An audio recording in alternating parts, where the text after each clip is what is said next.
First off, I want to start by giving all praise, honor, and glory unto Yahweh Ba'ashem Yahushai. Double honors and salutations unto the elders of great, the elders and apostles of Great Millstone who taught me this truth. The title of this video is going to be the coming ruling house of Yasharallah, which in my previous video I covered the in my last video I covered the kingdom of Esau, the last kingdom to rule. When the last kingdom to rule falls, a holy righteous kingdom will be set up after it, as it is said, as it is prophesied, which is the kingdom of Yahushai, under Yahushai. The kingdom of heaven under Yahushai, in his great coming, the ruling mountain and hills will fall, which the powers that when his ruling comes, there will not be no government, no power at all standing, but the power and rulership of the house of Yahweh Ba'ashem Yahushai. Mount Zion will be established above all the mountains. The true ruling house will rule the Garden of Eden, pursuing to Isaiah chapter 2. And I'm just going to start there. I'm going to start in Isaiah chapter 2, verse 1. The word that Isaiah the son of Amos saw concerning Judah and Jerusalem. And it shall come to pass in the last days that the mountains of the Lord's house shall be established in the top of the mountains, and shall be exalted above the hills, and all nations shall flow unto it.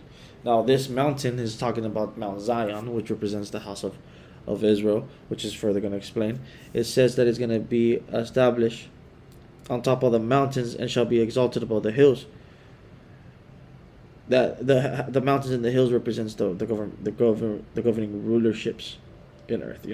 Order and peace will be a common thing, a sure thing, when the rulership of the house, when a righteous rulership will be set up. No corruption will be seen. When the righteous rulership is set, even the other nations will be better off with being under the house of Yasharallah than the house of Edom, which is prophesied to also being that the nations will find rest. Will rejoice at the coming of the house of Israel. Now, so let me just continue going. Isaiah chapter 2 verse 2. And it shall come to pass in the last days that the mountains of the Lord's house shall be established in the top of the mountains, and shall be exalted above the hills, and all nations shall flow unto it. And many people shall go and say, Come ye, and let us go up to the mountains of the Lord, to the house of the Most High of Jacob, and he will teach us of his ways, and we will walk in his paths.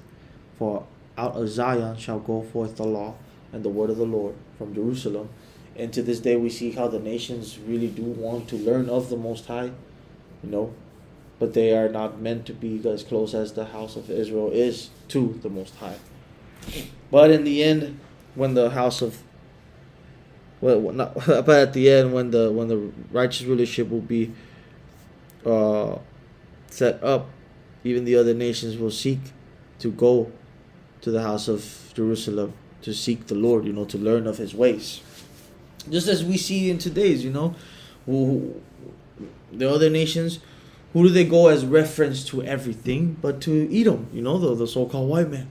Well, let's see let's say what he has to say about this. They go to Esau for everything, for the resources, for the knowledge, for the history, for the science, so on and so forth.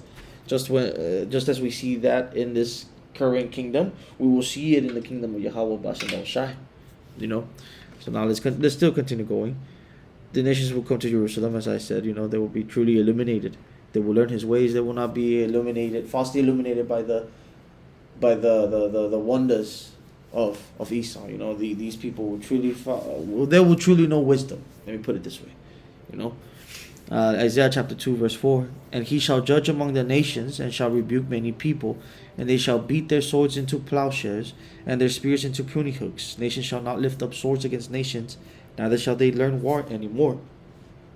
He will judge all nations, and peace will be established. That order will be set up. It's not going to be a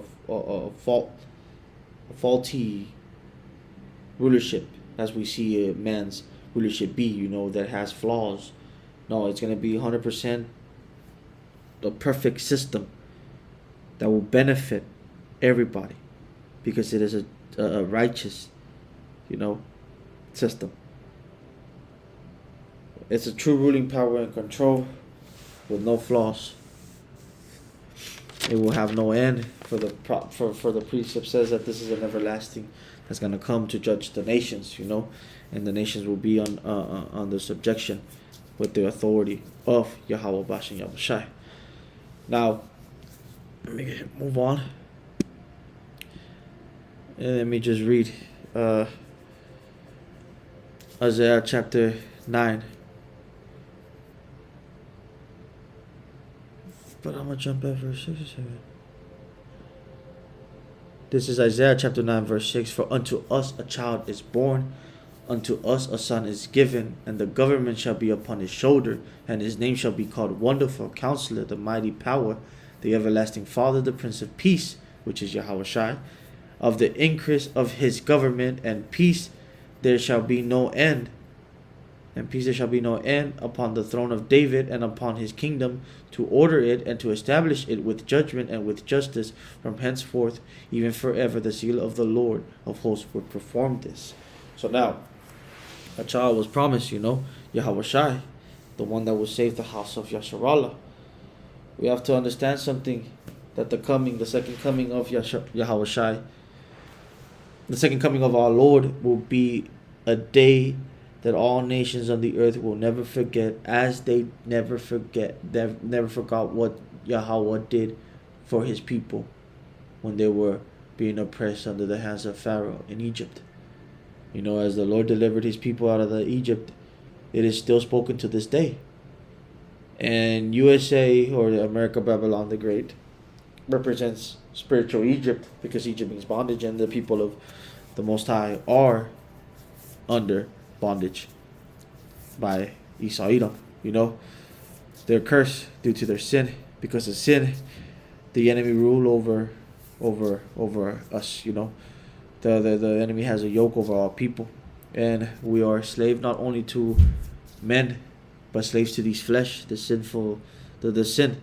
We are slaves unto it. We are allied unto death.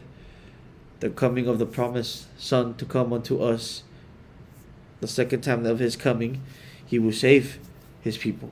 He is the light of his people. Verse 6 and 7, it says that the Lord brought salvation, and he will bring destruction. That's the second coming. In the end, Yahushua will bring the elect house of Yasharallah and will destroy the remaining kingdom. Now let me just go on. Continue going before I lose the point. Now this is Isaiah chapter 11, and I'm gonna start.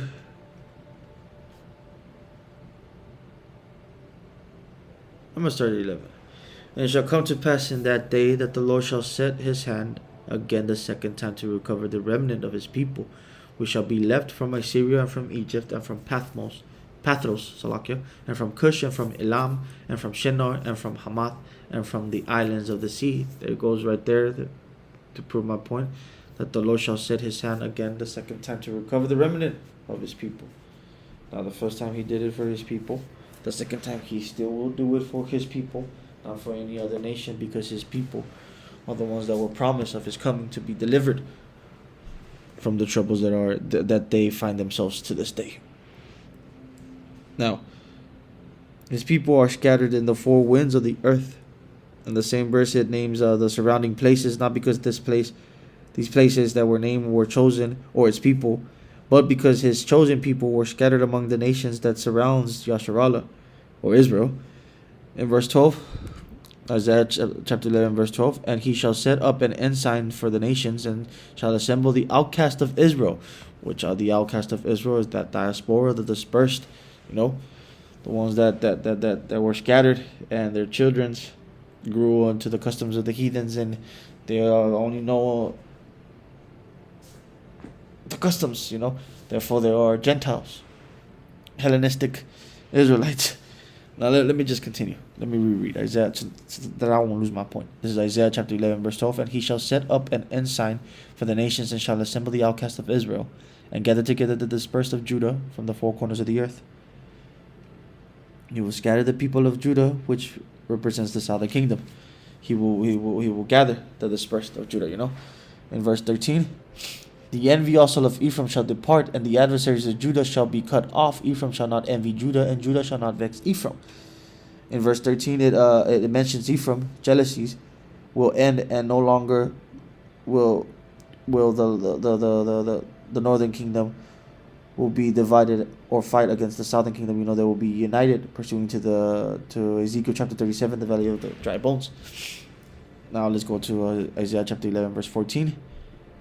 Because you got to understand something. It's still about the nation of Israel, which consists of 12 tribes, And if you need to understand the history, to understand the mystery, to understand where we are at in this current time.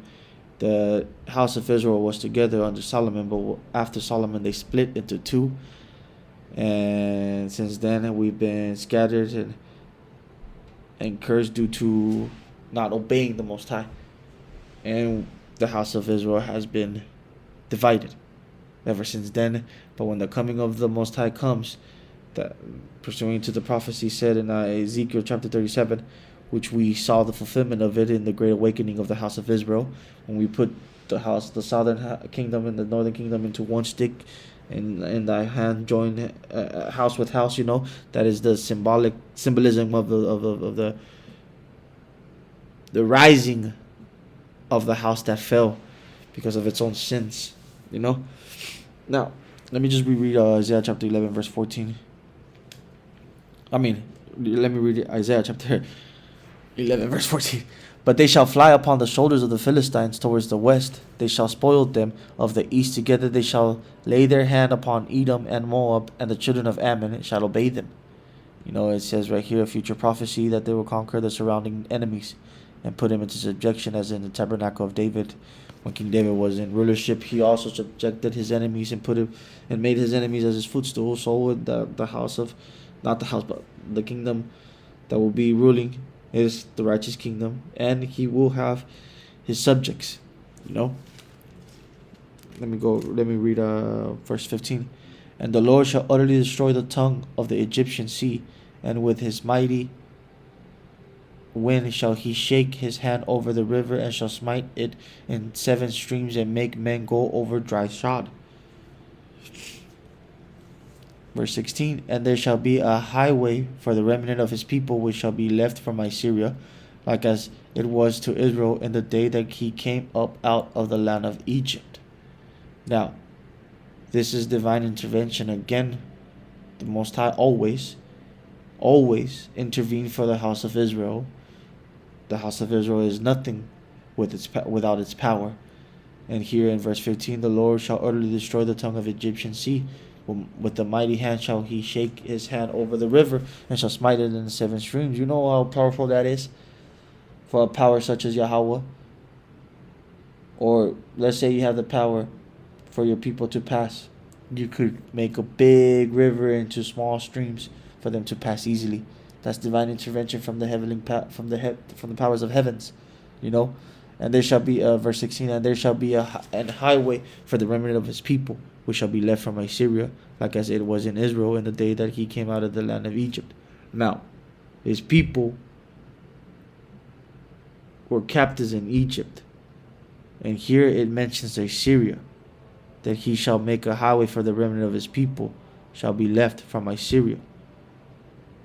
It's not only speaking of current day Assyria, but spiritually Assyria. And speaking of Babylon the Great, which is also spiritually Assyria. Salaki. Let me just continue. Back to the point of the ruling power to come. When his people are gathered and brought back to their promised land, because you have to understand that is something the true people of the Most High disobeyed him. They broke the covenant. They were cursed and they were scattered. A future prophecy in the scripture speaks of the gathering of his people, the returning to their promised land. If his chosen people were, I always bring it up, and I'm always going to bring it up because it's vital to understand this. If his chosen people were scattered, who are they who are at the Holy Land? But back to my point, the everlasting kingdom will be set up This is Daniel chapter 2, verse 44. And in the days of these kings shall be... Salaki, let me slow down. This is Daniel chapter 2, verse 44. And in the days of these kings shall the power of heaven set up a kingdom which shall never be destroyed, and the kingdom shall not be left to other people, but it shall break in pieces and consume all these kingdoms, and it shall stand forever. So, this is the last kingdom to come, is the kingdom that will have no end. It's the kingdom that will have no corruption. It's the kingdom that will finally bring order, stability, restoration to the earth. It's the kingdom that will finally follow according to the will of Yahweh, and is the only kingdom to rule. None other, no other semi or co-rulerships. No. Only the kingdom of Yahweh Bashan Yahushua will be ruling in the end. I mean, it's going to be the only one established forever, as it says right here. So let me just jump to my next point. Daniel chapter 7, verse 18. But the saints of the Most High shall take the kingdom and possess the kingdom forever, even forever and ever. Daniel chapter 7, verse 18 specifically says that the saints of the Most High shall take the kingdom. Who are the saints? The saints represents the Israelites. That's the only nations that were ever called saints. And Lord willing, this will be my next topic. Who are the saints of the Most High? It opens another segue into that topic, because that's the beauty of these scriptures, which the brothers Yawasap told me. This is like a river stream. You could talk about one topic, but within that topic could open about 7 other topics. Back to my point, Daniel chapter 7, verse 18. But the saints of the Most High shall take the kingdom and possess the kingdom forever, even forever and ever. Who are the saints? Is important to understand. The difference between the blessings of Esau and Jacob is seen here, because the blessing of Esau was the fatness and dew of the earth, and he was blessed with the sword and had dominion of the earth but for a moment. But the blessing of Jacob was an everlasting blessing, that his kingdom and rulership will have no end. An everlasting rulership under Yahweh Shai. Esau rule is for a moment. Let me just go to the ruling house. Under Yahweh Shai will bring the restoration and the order the earth needs from the exploitation of the enemy. You will not find corruption in this rulership, which is going to be something that we can't imagine, because we're so accustomed to corruption, accustomed to broken systems, because Isaiah chapter 14, verse... I'm going to start at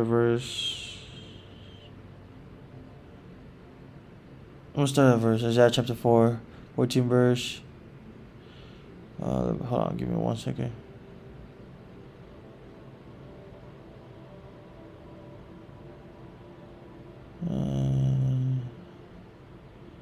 Let me start at 1.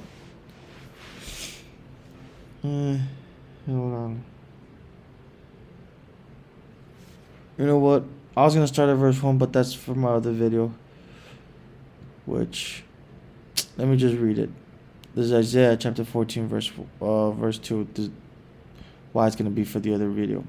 And the people shall take them and bring them to their places, and the house of Israel shall possess them in the land of the Lord for servants and handmaids. And they shall take them captives, whose captives they were, and they shall rule over their oppressors.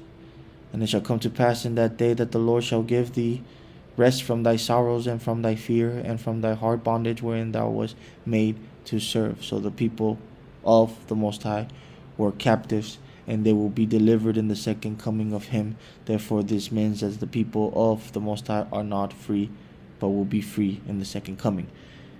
It says that that they shall take captives, whose captives they were.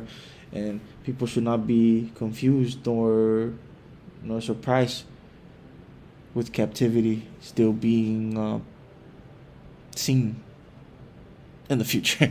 Now, let me continue. Let me just continue to the point. Isaiah chapter 14, verse 7.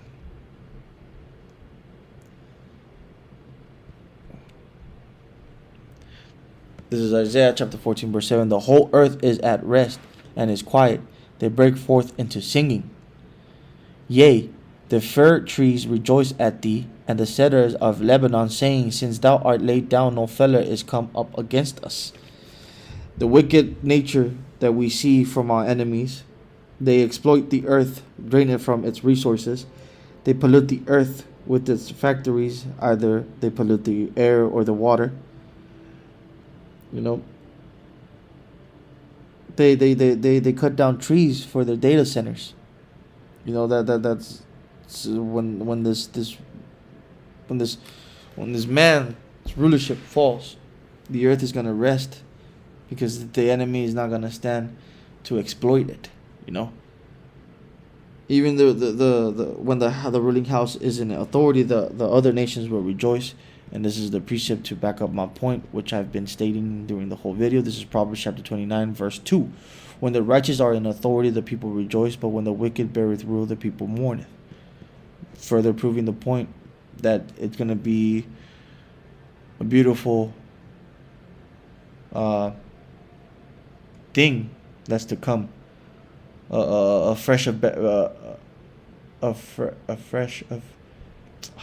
of fresh air, you know, from all this that we are going through, that we have endured.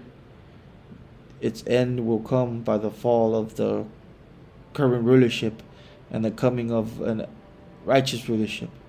Restoration, you know, will finally come. So let me just reread Proverbs chapter 29, verse 2. When the righteous are in authority, the people rejoice, but the wicked beareth rule, the people mourn. And we see, you know, who's at rulership right now? The wicked. That's why we see the people mourning. That's why we see sedition amongst men. That's why we see men and women losing it. They're not finding peace, you know. They're complaining about its current system, how it's faulty, you know. When the righteous are in authority, the people are going to rejoice. They're going to be at peace. It's going to be an amazing thing. You know, they're not going to be conspiring against us. They're not going to cause a rebellion. You know, they're going to fall in line because they know that it's beneficial to be under subjection of Yahweh Bash and Yahushua. Now this is Romans chapter 8, verse 19. For the earnest expectation of the creature waiteth for the manifestation of the sons of the Most High.